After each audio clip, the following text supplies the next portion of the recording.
이분들은 올해 일이랑 성과에 있어서는 괜찮아요. 충분히 이렇게 더 올라갈 수 있는 시기고 9월, 10월에는 새로운 기회가 또 들어와서 그 프로젝트나 그 사업을 통해서 더 나아갈 수 있는 분들이신데 다만 6월에서 8월에 한번 내 주변 사람들이 정리가 돼야 되는 그 시기만 잘 버티시면은 제가 봤을 때는 일적인 거는 충분히 좋습니다. 안녕하십니까 선생님. 네, 안녕하세요. 최명도사입니다. 네, 반갑습니다. 네, 반갑습니다. 자, 저희가 이제 저번 영상부터 이제 좀 나이대별로 띠 분들 좀 더 자세하게 정보를 알려드리고 있는데요. 네네. 오늘은 그 다음 차례로 또 어떤 분들 또 준비를 해주셨을까요, 선생님? 네, 오늘은 81년생 신유년 46살 분들 운세를 보려고 왔습니다. 알겠습니다. 그럼 오늘 이제 46세 닭띠 분들 네. 한번 자세히 알아볼 건데요. 그 전에 이분들만의 특징을 좀 먼저 알고 가자면 좀 어떤 부분들이 좀 있을까요? 네, 한번 볼게요. 우리 신유년생 닭띠 분들 같은 경우는 이렇게 기본적으로 연주에서 내려받아서 타고난 기운 자체가 굉장히 날카로운 기운을 가지고 이제 좀 감정적으로도 혹은 직관이 되게 예민하신 분들이세요. 그래서 이분들 같은 경우는 뭔가 이렇게 좀 극단으로 나뉘는 게 좀 보이긴 하는데 어떤 분들은 굉장히 냉철하고 이성적으로 행동하시는 분들이 있는 반면에 어떤 분들은 감수성이 풍부해서 이렇게 예술 쪽으로 간다든지 혹은 그런 이제 직관과 직감을 이용해서 뭔가 사회활동을 하시는 분들이 보이거든요. 그래서 이분들 같은 경우는 만약에 이제 본인들이 가지고 있는 그 냉철한 분석력 혹은 이제 직관을 잘 활용하고 가신다면은 크게 문제가 없는 분들이고요. 굉장히 높이 올라가실 수 있는 분들이 되겠고, 만약에 이분들이 뭔가 나의 그런 예민함 혹은 이제 그 냉철한 분석력을 잘 활용하지 못한다면은 이렇게 뭔가 좀 불평불만이 많은 사람처럼 보인다든지 아니면 이렇게 좀 굉장히 뭐랄까 이렇게 좀 그 냉소적인 사람이 된다든지 아니면 이렇게 생각만 많고 실행을 못하는 사람들이 좀 보이거든요. 그래서 이 신유년 닭띠분들의 가장 큰 키워드가 이 예민함, 날카로움, 그리고 이제 냉철한 분석력이 되겠고요. 요거를 어떻게 활용하냐에 따라서 좀 사람들의 살아가는 방식이 좀 많이 다르다라고 얘기를 하십니다. 알겠습니다. 네. 자, 그러면 이분들은 좀 다른 분들에 비교해서 네. 좀 동년배 분들에 비교해서 좀 어떤 인생을 좀 겪고 오셨을까요? 한번 볼게요. 기본적으로 이 신유년 닭띠분들 같은 경우는 다른 분들에 비해서 이렇게 좀 뭐랄까 가만히 있어도 좀 튀는 사람들이 많아요. 그 얘기는 뭐냐면 이게 뭔가 외적으로 튄다 그런 얘기가 아니고 말을 한마디를 하더라도 뭔가 이게 좀 날카롭게 딱 비수를 꽂는 말을 한다든지 아니면 이렇게 핵심을 찌르는 말을 한다든지 아니면 뭔가 생각 자체가 좀 남들과는 다르게 좀 이렇게 비범함이 있다든지 혹은 이제 좀 너무나도 예민해서 이렇게 주변 사람들과 많이 마찰을 일으키는 사람들이 있다든지 그런 식으로 이제 좀 어느 방향이 됐건 좀 남들과는 다른 면을 좀 가지고 있다 그렇게 보시면 될 것 같고 그 다른 면 자체가 본인들의 어떤 이렇게 좀 이분들은 그냥 넘어가는 게 없거든요. 이렇게 어떤 현상을 보더라도 이게 왜 일어나는지 이유를 따져야 되는 사람들이고 자기가 납득할 때까지 캐묻는 사람들이라 그래요. 그래서 이렇게 주변 사람들이 이 신유년생분들을 봤을 때는 저 사람은 그래도 뭔가 좀 이렇게 생각이 있는 사람이다 혹은 논리적인 사람이다라고 볼 수도 있는 반면에 쟤는 왜 저렇게 따지는 게 많고 말하는 게 많고 뭔가 이렇게 좀 그냥 넘어가는 법이 없어 이런 얘기가 들려요. 그래서 이 신유년생분들은 어느 쪽이 되더라도 좀 이렇게 좀 튀는 분들이 있고 좀 이렇게 어떻게 보면 못났다고 볼 수도 있을 것 같아요.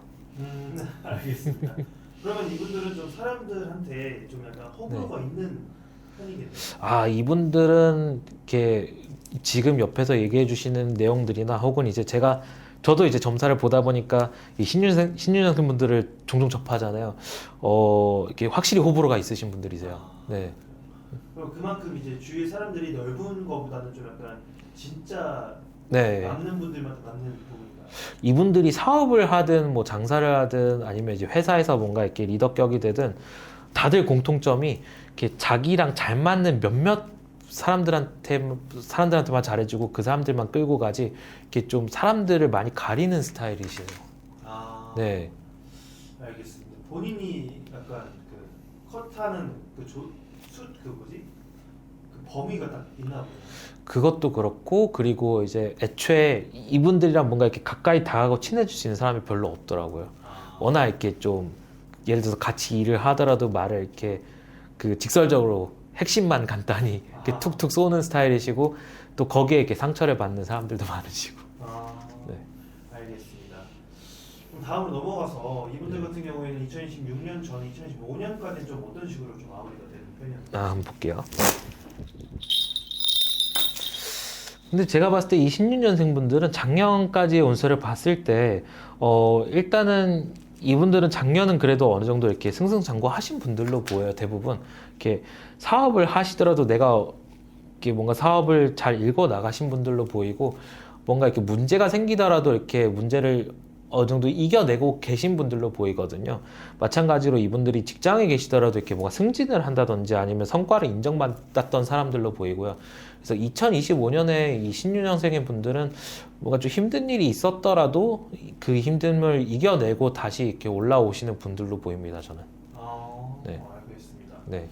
그러면 새해를 좀 많이 기대해 보실 텐데 그럼 네네. 선생님께서 보실 때는 이 새해 운기는 어떻게 될까요? 한번 볼게요.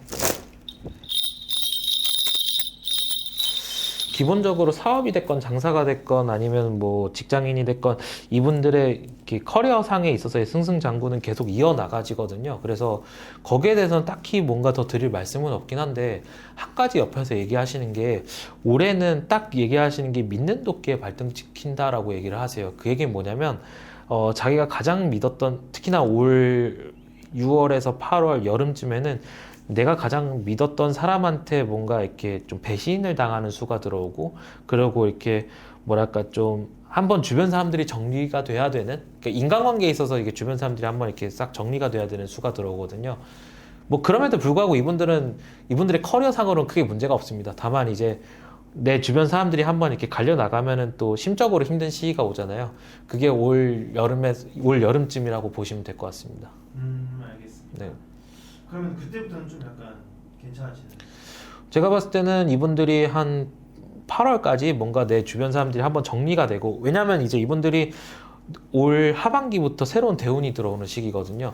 이분들이 사회적인 위치가 어느 분야에 있든 한 단계 더 업그레이드 돼야 되는 시기가 올해 하반기부터인데, 그 직전에 내 주변 사람들이 좀 이렇게 정리가 되면서 기존에 믿고 지내왔던 사람들의 본 모습도 보게 되고, 뭔가 이렇게 사람들이 좀 많이 떨어져 나가고, 반면에 또 새로운 사람이 붙어야 되고, 그런 시기가 올 여름이세요. 네. 알겠습니다. 그럼 그런 시기까지만 조금만 준비만 잘 해주시면 되겠네요. 네, 지금 가고 계신 방향이 제가 봤을 때는 크게 나쁘지 않아 보여서 하고 계신 대로 계속 하고 계시되, 다만 올해는 인간적으로 좀 힘듦이 들어온다, 그렇게 생각하시면 될 것 같습니다. 알겠습니다. 네. 자, 그러면 선생님이 보실 때 네. 가장 좋은 운기는 일적인 부분인가요? 아니면 어떤 부분? 이분들은 올해 일이랑 성과에 있어서는 괜찮아요. 충분히 이렇게 더 올라갈 수 있는 시기고, 또 9월, 10월에는 새로운 기회가 또 들어와서 그 프로젝트나 그 사업을 통해서 더 나아갈 수 있는 분들이신데, 다만 6월에서 8월에 한번 내 주변 사람들이 정리가 돼야 되는 그 시기만 잘 버티시면은 제가 봤을 때는 일적인 거는 충분히 좋습니다. 알겠습니다. 자, 그러면 그 반대로 좀 네. 조심해야 될 부분은 좀 어떤 게 있을까요? 아무래도 이렇게 좀 인간관계에 있어서 구설수가 돌거나 아니면 자칫하면 이제 민사적인 문제까지 발생할 수 있거든요. 요거는 이제 이 나이대 인간관계라는 거 어떻게 보면 이제 돈적인 문제도 섞일 수 있잖아요. 뭐 돈을 빌려줬다든지 아니면 누군가 내 돈을 이렇게 뺏어서 가는 뭐 횡령이나 뭐 그런 일들이 생긴다든지, 충분히 그런 뭔가 민사적인 문제까지 발생할 수 있는 시기라서 제가 봤을 때 올해는 그런 어떤 민사 쪽의 법적인 문제라든지 아니면 이렇게 인간관계에 있어서의 구설을 가장 조심하셔야 되는 시기예요.